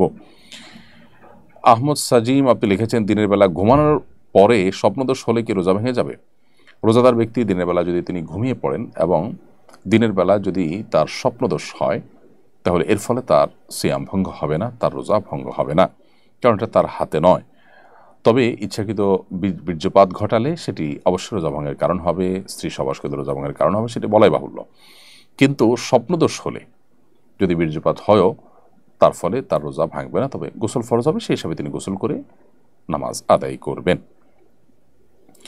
আমানতের টাকার জাকাত দেওয়ার বিধান কি? এ টাকার জাকাত কে দিবে?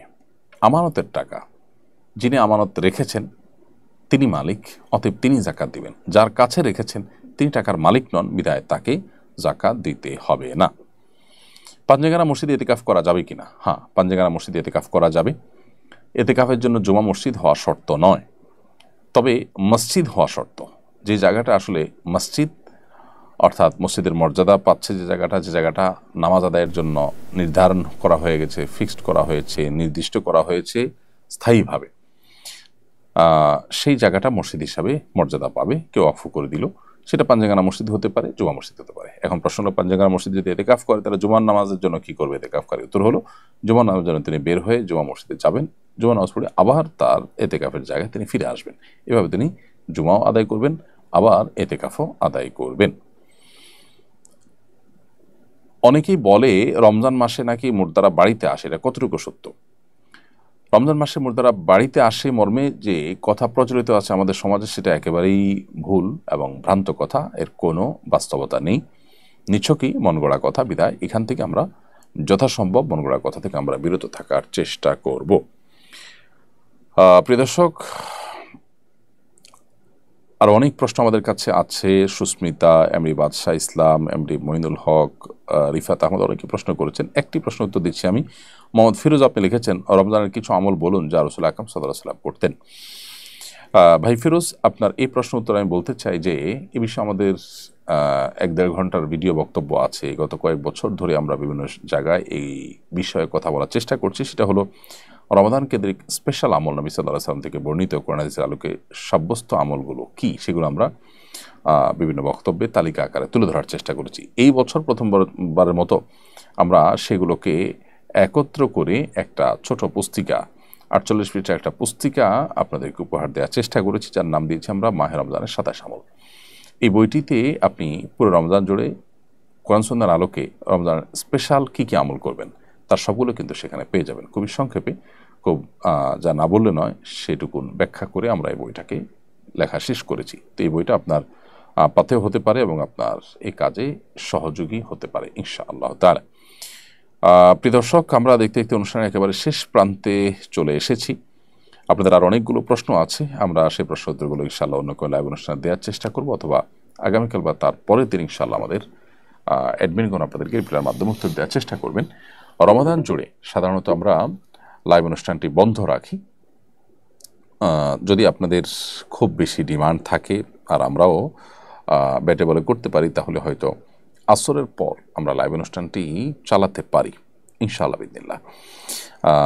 আমরা শুধু কোভিড-19 সময় জুমার পরপর লাইভ অনুষ্ঠানটি চালাতে পেরেছিলাম, কন্টিনিউ করতে পেরেছিলাম, কিন্তু এখন জুমার সালাত যেখানে আদায় করি সেখান থেকে আমাদের স্টুডিও অনেক দূরে হওয়ার কারণে আসলে আমাদের জন্য লাইভ অনুষ্ঠানটি কন্টিনিউ করা একটু কঠিন হয়। তো আমরা ইনশাআল্লাহ বিদিনিল্লাহ চেষ্টা করব, যদি আল্লাহ তৌফিক দান করে এবছর আসরের পরে লাইভ অনুষ্ঠানটি করা যায় কিনা সে বিষয়ে, এবং আল্লাহ যদি তৌফিক দান করে সেটা আমরা অবশ্যই করব। এবং আপনারা আপনাদের মতামত জানাবেন মন্তব্যের ঘরে, যেটা আদৌ আমাদের কন্টিনিউ করার দরকার আছে কিনা খুব বেশি, নাকি রমজান মাস আমরা বন্দেগীতে মশগুল হবো। ইনশাআল্লাহ রমজানের পরে আবার আমরা অনুষ্ঠানে ফিরবো। আপনাদের মতামত কামনা করছি। প্রিয় দর্শক, দেখতে দেখতে অনুষ্ঠানের একবার শেষ প্রান্তে অনেক আগে আমরা পৌঁছে গেছি। আপনারা আমাদের সাথে যারা ছিলেন তাদের সবাইকে ধন্যবাদ জানাচ্ছি, মোবারকবাদ জানাচ্ছি, জানিয়ে শেষ করছি। আল্লাহ তাআলা আমাদের মাহে রমাদানকে ইবাদত বন্দেগী দিয়ে ভরপুর করার তৌফিক দান করুন, বরকতময় আল্লাহ তাআলা করে দিন পুরো মাসকে। সেই দোয়া রব্বে কারীমের কাছে ব্যক্ত করছি আমার এবং আমাদের সকল দর্শক ভাই বোন সকলের জন্য, এবং বিদায় নিচ্ছি আজকের মতো। দেখা হবে পরবর্তী লাইভে ইনশাআল্লাহ। আল্লাহ তাআলা সে পর্যন্ত সবাইকে ভালো রাখুন, সুস্থ রাখুন, নিরাপদে রাখুন। ওয়াসসালামু আলাইকুম ওয়া রাহমাতুল্লাহি ওয়া বারাকাতুহু। আসুন্নাহ ফাউন্ডেশন, উম্মার স্বার্থে সুন্নাহর সাথে। আসুন্নাহ ফাউন্ডেশন, উম্মার স্বার্থে সুন্নাহর সাথে। আসুন্নাহ ফাউন্ডেশন, উম্মার স্বার্থে সুন্নাহর সাথে। আসুন্নাহ ফাউন্ডেশন, উম্মার স্বার্থে